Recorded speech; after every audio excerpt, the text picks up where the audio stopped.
नमस्कार दोस्तों। अब ये युद्ध रशिया और यूक्रेन का नहीं रहा, इसके अंदर अब इजराइल और ईरान भी शामिल हो चुके हैं। इसके बारे में बात करेंगे। और अभी रशिया के द्वारा मार्शल लॉ लगा दिया गया है। अब अगर हम मार्शल लॉ की बात करें, होता क्या है और क्यों लगाया। देखो, जो रशिया ने यूक्रेन के जो 4 ईस्टर्न वाले एरिया कैप्चर किए हुए थे, लुहांस्क, डोनास, जापोरिजिया, खैरसन, यहाँ पर एक वोटिंग करवाई और वोटिंग के अंदर जो रिजल्ट निकल के आया, इन लोगों ने कहा कि हम रशिया का पार्ट बना चाहते हैं। तो उसके बाद रशिया ने इनको अपना पार्ट बना लिया। तो उसके बाद रशिया ने कहा कि अब ये रशिया का पार्ट है, तो कल को यूक्रेन इनके ऊपर अटैक करता तो रशिया के ऊपर अटैक माना जाएगा। तो क्योंकि देखा जाए तो धीरे धीरे अब यूक्रेन कर क्या रहा था, इनको रिकैप्चर करने की कोशिश कर रहा था। अब रशिया नहीं चाहता था कि ये एरिया हमारे हाथ से निकल जाए, तो अभी रशिया ने क्या है, एक मार्शल लॉ लगा दिया गया है। अब अगर हम मार्शल लॉ की बात करें, ये होता क्या है। देखो, वहाँ की शासन व्यवस्था आम जनता या सरकार की बजाय अब सेना के कंट्रोल में होगी। अगर दूसरे वे में बात करें, हम इसको मतलब आर्मी एक्ट भी बोल सकते हैं। आर्मी एक्ट लागू होने के बाद सब कुछ कंट्रोल आर्मी का होगा। अगर सेना को कोई भी कदम उठाने के लिए अब नागरिक, सरकार या किसी मंत्री की कोई इजाज़त नहीं चाहिए। अगर कोई भी मार्शल लॉ के खिलाफ बोलता मिला या उसके खिलाफ लोगों को भड़काता मिला, तो उसे तुरंत गिरफ्तार कर लिया जाएगा। 2 महीने, 4 महीने, 5 महीने, जब तक गिरफ्तार रख सकती है, क्योंकि अब सेना का कंट्रोल में सब कुछ। सेना जो कुछ चाहेगी वो कर सकती है। अब मैं इजराइल और ईरान की बात करूं। देखो, अभी रशिया ने इजराइल को धमकी दिया है और रशिया ने कहा कि अगर तूने यूक्रेन को हथियार भेजे तो हम बहुत ज़्यादा बुरा होगा और जो रशिया और इजराइल के जो रिलेशन है वो ख़राब हो जाएंगे। देखो, बात करें, इजराइल और ईरान दोनों आपस में कट्टर दुश्मन है और इजराइल और ईरान दोनों क्या है, रशिया के दोस्त हैं। और उसके बाद अभी इजराइल के जो मंत्री हैं, उन्होंने खुद कहा कि अभी जो ईरान रशिया को मदद कर रहा है, रशिया को जो हथियार भेज रहा है, रशिया को जो वेपन्स या जो ड्रोन भेज रहा है, तो क्या उसके बदले में हमने क्या है, अब समय आ गया तो हमें खुलकर अब सामने आना चाहिए। जैसे अमेरिका और नाटो जो यूक्रेन की मदद कर रहे हैं, तो हमें भी क्या है, यूक्रेन की मदद करनी चाहिए।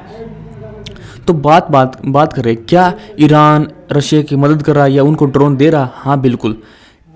ईरान के द्वारा हुए जो बनाए गए जो ड्रोन है शहीद 136, जिनको रशिया दूसरे नाम से जानता है, क्या नाम है वो, गेरानियम 2, इनके नाम से जानता है। रशिया ने काफ़ी मात्रा में इनको परचेज किया और यूक्रेन के खिलाफ यूज भी किया। तो बाकायदा यूक्रेन ने डिस्ट्रॉय किया, जो आप इसकी इमेज वो देख सकते हो।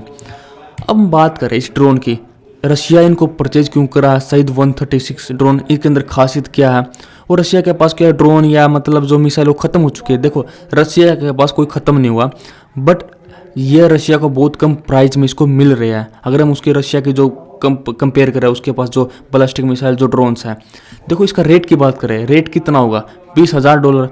और इसकी खासियत बात यह है, जब तक अपने टारगेट पर जब तक मंडराता रहता है, जब तक इसको कोई कमांड ना मिले। अगर इसको कमांड मिलती है तो अपने आप खुद ये नष्ट भी हो जाता है और काफ़ी ज़्यादा नुकसान भी पहुंचाता है वहाँ पर। अगर शायद 136 की बात करें, अधिकतम रेंज 2500 किलोमीटर, अधिकतम स्पीड 185 किलोमीटर प्रति घंटा और वॉर हेड का वजन यहाँ पे आप देख सकते हो 30 से 50 किलो। अगर हम बात करें, चलो ठीक है, रशिया इनको यूज कर रहा है, तो यूक्रेन में कोई यूज ड्रोन कर रहा है या नहीं कर रहा। यूक्रेन में ड्रोन यूज कर रहा है, वो बने हुए हैं तुर्की के ड्रोन है, जिनका नाम है बेरकतर TB2। उन ड्रोन को यूक्रेन को यूज कर रहा है और काफ़ी उनकी वाहवाही भी तारीफ भी हुई थी, यूक्रेन को इनको सफलता भी मिली थी। और यह वही ड्रोन है जब इजराइल ने कहा था, ना तुर्की ने कहा था कि हम इंडिया को ये ड्रोन नहीं बेचेंगे। हाँ ठीक, हम पाकिस्तान को बेच देंगे, बट क्या है, इंडिया को ये ड्रोन नहीं बेचेंगे। अगर मैं इस ड्रोन की बात करूँ, देखो इस टाइप का जो ड्रोन आप देख सकते हो, इसकी अधिकतम ऊंचाई 7600 किलोमीटर, अधिकतम रेंज 300 किलोमीटर और अधिकतम स्पीड की बात करें 200 किलोमीटर प्रति घंटा। ये इस टाइप के ड्रोन है। अब बात करें, ईरान इतना ज़्यादा ताकतवर हो चुका कि रशिया इनके द्वारा बनाए हुए ड्रोन या मिसाइल ले रहा है। देखो, पहले इतना बड़ा ताकतवर या कोई ईरान के पास इतने ज़्यादा हथियार नहीं थे। कम से कम 80% जो हथियार है दूसरी कंट्रियों से इंपोर्ट करता था। बट ये सब कुछ हुआ अमेरिका की वजह से। अमेरिका ने इसके ऊपर सैंक्शन लगाए। अब सैंक्शन लगाए क्यों? जो ईरान परमाणु परीक्षण कर रहा था, इसके चलते अमेरिका ने इसके ऊपर सैंक्शन लगाए। और सैंक्शन के चलते अब क्या है, अमेरिका की सेना और इजराइल की सेना इसके ऊपर नज़र रख रही है। अगर ईरान ऐसी कुछ हरकत करता है तो इजराइल इसके ऊपर अटैक करता है। तो अब सैंक्शन के चलते ईरान की जो इकोनॉमी धीरे धीरे खत्म होने लगी थी और ईरान के पास ऐसे कोई हथियार भी नहीं थे जो काउंटर अटैक कर सके। और ईरान की जो एयरफोर्स है इतनी ज़्यादा कमज़ोर है और ईरान के पास जो पुराने जेट थे इतने ज़्यादा पुराने हैं कि उनको मेंटेन करना भी बहुत ज़्यादा डिफिकल्ट है।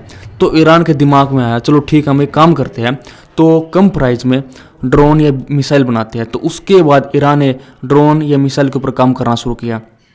तो ईरान के जो ऐसे बहुत सारे खतरनाक ड्रोन हैं जो उसने यमन, सीरिया, इराक को दिए हुए हैं, जो अमेरिका के दुश्मन है। अगर ईरान जो जिनसे नफरत करता है, जैसे कि इजराइल, यूएस, सऊदी अरेबिया, और सऊदी अरेबिया के ऊपर भी 2019 के अंदर इन ड्रोनों ने अटैक किया था सऊदी के जो ऑयल आउटपुट के ऊपर, जहाँ से सऊदी अरेबिया जो कि तेल को बाहर निकालता है। हालांकि ईरान ने मना कर दिया था। ईरान ने कहा था कि हमने ऐसा कोई अटैक नहीं किया। अब बात करें कहाँ पे अटैक किया था। सऊदी अरेबिया के जो गैस प्लांट थे, एक यनबू गैस प्लांट और एक था यसरिफ गैस प्लांट, जहाँ से कम 4 बैरल पर डे की प्रोडक्शन होती है, वहाँ पे अटैक किया गया था 2 ड्रोन के हेल्प से, जो सऊदी अरेबिया को काफ़ी बड़ा नुकसान हुआ था। हम बात कर रहे हैं फिर ईरान रशिया को सप्लाई क्यों कर रहा है और रशिया ईरान को इसका बेनिफिट क्यों मिलने वाला है। ईरान चाहता क्या है रशिया से। देखो, क्योंकि कोई भी फ्री में काम तो करता नहीं। तो इस देखा जाए तो दोनों के ऊपर सैंक्शन लगे हुए हैं, जो रशिया और ईरान के ऊपर, और दोनों ही कंट्री अमेरिका से नफरत करती है, वेस्टर्न कंट्री के खिलाफ है। और ईरान चाहता है कि 2015 की जो न्यूक्लियर डील है इसके अंदर रशिया हमारा साथ दे। हालांकि रशिया ने साथ दिया भी है, तो इसलिए ईरान चाहता है कि 2015 की जो न्यूक्लियर डील है इसके अंदर रशिया हमारा साथ दे। क्या उसके बाद रशिया और ईरान चाहता है कि हमारे जो रिलेशन और ज़्यादा मजबूत हो, और उसके बाद रशिया हमारी मदद करे वेपन्स बनाने के अंदर, हथियार बनाने के अंदर रशिया हमारी मदद करे। और अभी ईरान ने ब्रिक्स का मेंबर बनने की भी बात की है। ब्रिक्स की बात करें, ब्राज़ील, रशिया, इंडिया, चाइना जो इसकी मेंबर है, इसके अंदर भी ईरान इसका जो ब्रिक्स का मेंबर बनना चाहता है।